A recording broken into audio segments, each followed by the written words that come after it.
Israel ഫലസ്തീനിൽ 9 മാസമായി കരയുദ്ധം ആരംഭിച്ചു. എന്നാൽ ഇന്നുവരെ ഇല്ലാത്ത അതിവേദനാജനകമായ നെതന്യാഹുവിന്റെ നെഞ്ചിടിപ്പുണ്ടാക്കുന്ന ഒരു വാർത്തയാണ് കഴിഞ്ഞ ദിവസം വന്നിരിക്കുന്നത്. നമുക്കറിയാം, ഇസ്രയേലിന്റെ കരസേന എന്നറിയപ്പെടുന്നത് ഇൻഫാൻട്രി ക്രോപ്സ്, അതുപോലെ തന്നെ ആർമഡ് ക്രോപ്സ് എന്ന് തുടങ്ങിയിട്ടുള്ള വ്യത്യസ്തമായ ക്രോപ്സുകളാണ്. എന്നാൽ അതിൽപ്പെട്ട വളരെ പ്രധാനപ്പെട്ട ആർമഡ് ക്രോപ്സ് അവരാണ് മെർക്കോബ ടാങ്കുകളും മറ്റുമൊക്കെ നിയന്ത്രിക്കുന്നത്. കവചിത വാഹനങ്ങൾ തുടങ്ങിയ കാര്യങ്ങളെല്ലാം നിയന്ത്രിക്കുന്നത് അവരാണ്.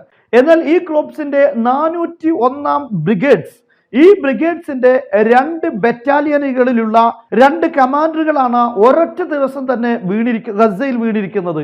ഒന്നാമത്തേത് 601 ബറ്റാലിയൻ, ഇത് എഞ്ചിനീയർ ബറ്റാലിയനാണ്. ഈ ബറ്റാലിയന്റെ കമാൻഡറാണ് ഒന്ന്. രണ്ടാമത്തേത് 52ാമത്തെ ബ്രിഗേഡ് അഥവാ മെർക്കോവ ടാങ്കുകൾ നിയന്ത്രിക്കുന്ന ബ്രിഗേഡാണ്. ഇതിന്റെ കമാൻഡറും ഇന്നലെ ഗസയിൽ ഹമാസിന്റെ ആക്രമണത്തിൽ നിലംപതിച്ചു എന്നതാണ് ഏറ്റവും പ്രധാനപ്പെട്ട വാർത്തയായി വന്നിരിക്കുന്നത്. ഒരാൾക്ക് ഗുരുതരമായ പരിക്കാണ്, മറ്റൊരാൾ മരണപ്പെടുകയും ചെയ്തിട്ടുണ്ട്. അതോടൊപ്പം ഈ ബ്രിഗേഡ്സുകളിലായി 28 ആളുകൾക്ക് പരിക്കേൽക്കുകയോ മരണപ്പെടുകയോ ചെയ്തിട്ടുണ്ട്. അതായത് കൂട്ടമായി നിൽക്കുന്ന കൂട്ടമായ ഒരു ആക്രമണമാണ് അവർക്ക് നേരെ ഉണ്ടായത്. ആ കൂട്ടത്തിൽ മാരകമായ പരിക്കേറ്റ ആളുകളുണ്ട്, മരണപ്പെട്ട ആളുകളുണ്ട്. ഇങ്ങനെ വ്യത്യസ്തമായ രീതിയിൽ അവരെ ആക്രമിക്കുകയുണ്ടായി. ഇത് യഥാർത്ഥത്തിൽ ഒരു ദിവസം 2 കമാൻഡർമാർ, 2 ബ്രിഗേഡിന്റെ 2 കമാൻഡർമാർ മരണപ്പെടുക എന്നത് ഗസയിൽ 9 മാസമായി യുദ്ധം ആരംഭിച്ചിട്ട് എന്നാൽ ആദ്യത്തെ കാര്യമാണ് ഇങ്ങനെ ഒരു സംഭവം എന്നതാണ് ഏറെ ഇതിന് പ്രാധാന്യം നൽകുന്ന കാര്യം. യഥാർത്ഥത്തിൽ ഈ രീതിയിലുള്ള ശക്തമായ തിരിച്ചടികളാണ് ഓരോ ദിവസവും ഇസ്രയേലിന് ഗസയിൽ നിന്ന് ഉണ്ടായിക്കൊണ്ടിരിക്കുന്നത്. ഏതെങ്കിലും ഒരു ലക്ഷ്യം നേടാൻ ഇസ്രയേലിന് ഇതുവരെ സാധിച്ചിട്ടില്ല. അതിന്റെ കാരണം തിരിച്ചടി തന്നെയാണ്. നമുക്കറിയാം, നമ്മുടെ നാട്ടിലുള്ള മറുനാടൻ മലയാളി പോലുള്ള അങ്ങനെയുള്ള ചില ചാനലുകളൊക്കെ ഉണ്ട്. ഈ ചാനലുകളെല്ലാം യുദ്ധം തുടങ്ങുന്ന കാലത്ത് വലിയ ആഘോഷമായിരുന്നു. ഇപ്പോൾ ഹമാസിനെ മുക്കാൻ പോകുന്നു, കൊല്ലാൻ പോകുന്നു, ശ്വാസം ഇട്ടിച്ചു കൊല്ലുന്നു, വെള്ളമടിച്ചു കൊല്ലുന്നു, ഇങ്ങനെയൊക്കെ ആയിരുന്നു അവരുടെ കമന്റ്സുകൾ. പക്ഷെ ആ കമന്റുകൾക്കൊന്നും ഇന്ന് പ്രസക്തിയില്ല, അല്ലെങ്കിൽ അതിൻ്റെയൊക്കെ സ്വരം മാറിയിരിക്കുകയാണ്. എന്തുകൊണ്ട്? 9 മാസമായി യുദ്ധം ആരംഭിച്ചിട്ട് ഒരു ചെറിയൊരു പ്രദേശം, ആ പ്രദേശത്തുള്ള ഏതാനും ചില ആയുധധാരികളായ ആളുകൾ, അവർക്ക് നേരെ ലോകത്തെ ഏറ്റവും വലിയ സൈനിക ശക്തി എന്നറിയപ്പെടുന്ന അമേരിക്കയുടെ സഹായത്തോടെ, യൂറോപ്പിന്റെ സഹായത്തോടെ, മിഡിൽ ഈസ്റ്റിലെ വൻ ശക്തി എന്ന് സ്വയം അവകാശപ്പെടുന്ന ഈ ഇസ്രയേലിന്റെ എല്ലാ ആധുനിക ടെക്നോളജികളും ഉപയോഗിച്ചുകൊണ്ടാണ് ഗസയിൽ യുദ്ധം ചെയ്തുകൊണ്ടിരിക്കുന്നത്. പക്ഷെ ഇപ്പോൾ 9 മാസം എന്തുകൊണ്ട് യുദ്ധം നീണ്ടു? മാത്രമല്ല, ഇപ്പോഴും ഒരു ലക്ഷ്യം പോലും നേടാൻ സാധിച്ചിട്ടില്ല. ഹോസ്റ്റേജിനെ മോചിപ്പിക്കാൻ അവർക്ക് സാധ്യമായിട്ടില്ല. രണ്ടാമത്തെ കാര്യം, ഗസയെ അധിനിവേശം നടത്താൻ സാധിച്ചിട്ടില്ല. അതോടൊപ്പം തന്നെ ഹമാസിനെ ഇല്ലാതാക്കുക എന്ന ലക്ഷ്യം സാധ്യമായിട്ടില്ല. ഇനി അതിന്റെ ഒക്കെ അപ്പുറം ഈ ഫലസ്തീനിലുള്ള ആളുകളെ മറ്റൊരിടത്തേക്ക് അവരെ മാറ്റിപ്പാർപ്പിക്കുക എന്ന കാര്യം അതും സാധ്യമായിട്ടില്ല. അതായത് യുദ്ധത്തിന്റെ ഒരു ലക്ഷ്യങ്ങളും സാധിക്കാതെയാണ്, നേടിയെടുക്കാൻ കഴിയാതെയാണ് ഇപ്പോൾ ഇസ്രായേൽ യുദ്ധം ചെയ്തുകൊണ്ടിരിക്കുന്നത്. ഈ 9 മാസമായിട്ടും ഒരു കാര്യവും നേടിയെടുക്കാൻ സാധിച്ചില്ല എന്ന് പറയുമ്പോൾ തീർച്ചയായും ഇന്നുവരെ അത് പരാജയമാണ് എന്ന് തന്നെയാണ്. പക്ഷെ ഇങ്ങനെ നേടിയെടുക്കാതിരിക്കാനുള്ള പ്രധാന കാരണം എന്തായിരിക്കണം? ഇസ്രായേലിന്റെ ആധുനിക ടെക്നോളജികളെ മറികടക്കുന്ന യുദ്ധതന്ത്രങ്ങളാണ് അവിടെ അവർ പയറ്റുന്നത്, അല്ലെങ്കിൽ ഹമാസ് അടക്കമുള്ള സംവിധാനങ്ങൾ അവിടെ ഉപയോഗപ്പെടുത്തുന്നത് എന്ന് ഇതിൽ നിന്ന് വ്യക്തമാണല്ലോ. ഇടയ്ക്ക് നമുക്കറിയാം, വാർത്തയുണ്ടായിരുന്നു 70,000-ലധികം ഇസ്രായേൽ സൈനികർക്ക് പരിക്ക് സംഭവിച്ചിട്ടുണ്ട് എന്ന്. യഥാർത്ഥത്തിൽ ഇതൊരു ഇല്ലാത്ത കള്ളക്കഥയാണ് എന്ന് ഒരിക്കലും ചിന്തിക്കാൻ കഴിയില്ല. കാരണം ഓരോ ദിവസവും മരണനിരക്ക് നമ്മൾ മാറ്റിവെച്ചാൽ തന്നെ 50, 60, അതുപോലെ 70 ഒക്കെ ആളുകളാണ് ഓരോ ദിവസവും ഇസ്രായേലിന്റെ സൈനികരിൽ നിന്ന് പരിക്കേറ്റ് വീണുകൊണ്ടിരിക്കുന്നത്. അങ്ങനെയുള്ള ആളുകളെ ഹോസ്പിറ്റലിൽ എത്തിക്കുന്നു, ചികിത്സിക്കുന്നു. ഇന്ന് അബൂ ഉബൈദ പറഞ്ഞിരിക്കുന്ന വ്യക്തമായ ഒരു സന്ദേശമുണ്ട്. ഇസ്രായേലിനൊരു മുന്നറിയിപ്പ് നൽകിയിട്ടുണ്ട്. ഇസ്രായേലിന്റെ സൈനികർക്ക് ഒരു ശക്തമായ താക്കീത് നൽകിയിട്ടുണ്ട്.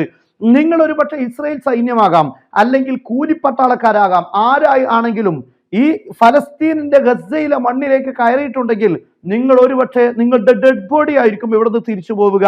അല്ല എങ്കിൽ നിങ്ങൾ പരിക്കുകളോടെ, നിങ്ങൾക്ക് ഇനി യുദ്ധത്തിലേക്ക് കടന്നു വരാൻ പറ്റാത്ത രൂപത്തിലായിരിക്കും ഇവിടെ നിന്ന് തിരിച്ചു പോവുക. അതല്ലെങ്കിൽ നിന്ദ്യരായി നിങ്ങൾ ഇവിടുന്ന് ഓടിപ്പോകേണ്ട സാഹചര്യം ഉണ്ടാകും. ഈ മൂന്നാലൊരു അനുഭവമാണ് നിങ്ങളെ കാത്തു നിൽക്കുന്നത്.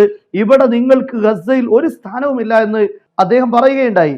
അതോടൊപ്പം തന്നെ നമ്മൾ ചേർത്ത് വായിക്കുന്ന മറ്റൊരു കാര്യം, ഇപ്പോൾ ഗസയിൽ 9 മാസം യുദ്ധം പൂർത്തിയാകുമ്പോൾ ഏതെങ്കിലും ഒരു ചെറിയ പ്രദേശത്തിന്റെ ഭരണം അല്ലെങ്കിൽ അതിന്റെ പൂർണ്ണാധികാരം ഇസ്രായേലിന്റെ സൈന്യത്തിന് ലഭിച്ചിട്ടുണ്ടോ?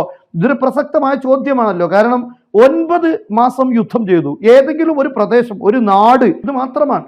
പക്ഷെ ഇല്ല എന്നതാണ് യഥാർത്ഥ മറുപടി. കാരണം ഈ ഗസയിൽ ഏത് ഭാഗത്തും, അതായത് യുദ്ധം ആരംഭിച്ച ബൈത്ത് ലാഹിയ, ബൈത്ത് ഹാനൂൻ തുടങ്ങിയ ഭാഗങ്ങളിലടക്കം ഇപ്പോഴും ഏറ്റുമുട്ടലുകളാണ്. ഇസ്രായേലിന്റെ സൈനികർ അവിടെയൊക്കെയും ആക്രമിക്കപ്പെട്ടുകൊണ്ടിരിക്കുകയാണ്. അതായത് ആക്രമമില്ലാതെ പൂർണ്ണമായും പിടിച്ചടക്കിയെന്ന് പറയാൻ പറ്റുന്ന ഒരു സ്ഥലം, ഒരു ചെറിയൊരു സ്പേസ് പോലും ഗസയിൽ ഇല്ല എന്ന് പറയുമ്പോൾ ഇസ്രായേൽ എത്രമാത്രം വലിയ നഷ്ടമാണ് ഈ യുദ്ധത്തിലൂടെ ഏറ്റുവാങ്ങിക്കൊണ്ടിരിക്കുന്നത്. ഇപ്പോൾ പറയുന്നത് ഭക്ഷണം വേണമെങ്കിൽ കീഴടങ്ങണമെന്നാണ്. അതായത് ഭക്ഷണവും അടിസ്ഥാന സൗകര്യങ്ങളും ആയുധമായി എടുത്തിരിക്കുകയാണ്. എല്ലാവിധ പുതിയ ടെക്നോളജികളും ഞങ്ങൾക്കുണ്ടെന്ന് അവകാശപ്പെടുന്ന ഒരു രാഷ്ട്രം ഇപ്പോൾ ഭക്ഷണം എന്നത് ഒരു തന്ത്രപരമായ ആയുധമാക്കി മാറ്റിയിട്ടുണ്ടെങ്കിൽ ഇത് പരാജയം തന്നെയാണ്. ചില ആളുകൾ പറഞ്ഞിരുന്നു ഹമാസ് ടണലുകൾ ഉണ്ടാക്കിയത് കൊണ്ടാണ്.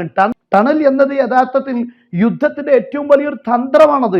അതായത് പുതിയ തരം ആയുധങ്ങൾ വികസിപ്പിക്കുന്നിടത്ത് ഒരുപാട് അടിസ്ഥാന സൗകര്യങ്ങൾ വേണം. സമ്പന്ന രാഷ്ട്രത്തിനായിരിക്കും അതിന് സാധ്യമാവുക. അതൊരിക്കലും തന്നെ ഈ പറയപ്പെടുന്ന പോരാളികൾക്ക് സാധ്യമാവുകയില്ല. ചില രാഷ്ട്രങ്ങൾക്ക് പോലും അത് അത്തരം ഒരു മേഖലയിലേക്ക് മുന്നോട്ട് പോകുമ്പോൾ അവരെ ഉപരോധത്തിലൂടെ അമേരിക്ക വരിഞ്ഞു മുറുക്കുകയാണ് ചെയ്യാറുള്ളത്. രണ്ടാമത്തെ കാര്യം, ആ ഭാഗത്തേക്ക് ആ ആയുധങ്ങളും മറ്റുമൊക്കെ നിർമ്മിക്കാൻ ആവശ്യമായ അതിൻ്റെ അടിസ്ഥാന സൗകര്യങ്ങൾ വേണം. മാത്രമല്ല അതിൻ്റെ മൂലകങ്ങൾ അത് അവർക്ക് ആവശ്യമായി വരും. പക്ഷെ അത് ഇറക്കുമതി ചെയ്യാൻ പറ്റാത്ത ഒരിടത്ത് എന്താണ് അവർക്ക് സാധിക്കുക?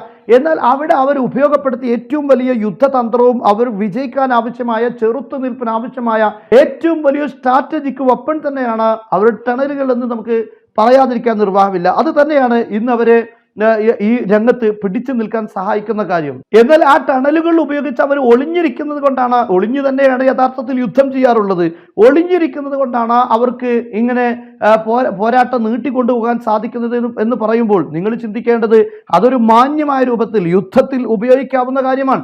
പക്ഷേ യുദ്ധത്തിൽ പാടില്ലാത്ത യുദ്ധ കുറ്റകൃത്യമാണ് ഭക്ഷണ പദാർത്ഥങ്ങൾ ആയുധമാക്കുക എന്നത്. ഇപ്പോൾ അതാണ് ഗസയിൽ ഇസ്രായേൽ ചെയ്തുകൊണ്ടിരിക്കുന്നത്. അതായത് ആയുധങ്ങളും ടെക്നോളജികളും അതെല്ലാം പിന്നിലേക്ക് എറിഞ്ഞ് അതൊന്നും ഇവിടെ വിജയിക്കുകയില്ല എന്ന് ബോധ്യപ്പെട്ട പരാജയത്തിന്റെ കയ്പ് നീർ കുടിച്ചിറക്കുന്ന ഒരു വിഭാഗത്തിൽ നിന്നാണ് ഭക്ഷണ പദാർത്ഥങ്ങൾ അവർക്ക് വിലക്കിക്കൊണ്ട് കീഴടങ്ങുക എന്ന് പറയുന്ന രീതി. അത് യുദ്ധത്തിന്റെ വിജയമെന്ന് പറയാൻ കഴിയില്ല.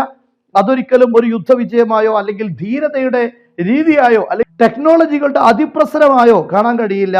നേരെ മറിച്ച് പരാജയം എന്ന് മാത്രമേ അതിനെക്കുറിച്ച് നമുക്ക് പറയാൻ കഴിയുകയുള്ളൂ. ഏതായിരുന്നാലും ശക്തമായ തിരിച്ചടിയാണ് ഇപ്പോൾ ഉണ്ടായിക്കൊണ്ടിരിക്കുന്നത്. ഓരോ ദിവസവും ഹമാസിന്റെയും അതുപോലെ അവിടെയുള്ള വിമോചന പ്രസ്ഥാനങ്ങളുടെയും ആക്രമണങ്ങളും ആയുധത്തിന്റെയും പവർ വർദ്ധിച്ചു കൊണ്ടിരിക്കുകയാണ്. ഈ ചെറിയൊരു സ്പേസിൽ നിന്ന് ഇപ്പോഴും ഇസ്രായേലിലേക്ക് മിസൈൽ ചീറിപ്പാഞ്ഞുകൊണ്ടിരിക്കുന്നു എന്ന് പറയുമ്പോൾ തന്നെ യഥാർത്ഥത്തിൽ ഈ 9 മാസം എന്ത് ചെയ്തു ഇസ്രായേൽ എന്ന ചോദ്യമാണ്. ഈ ചോദ്യത്തിന് ഇസ്രായേലിന് പോലും ഇപ്പോൾ മറുപടി പറയാൻ കഴിയാത്ത ഒരു സാഹചര്യത്തിലാണ് ഉള്ളത്.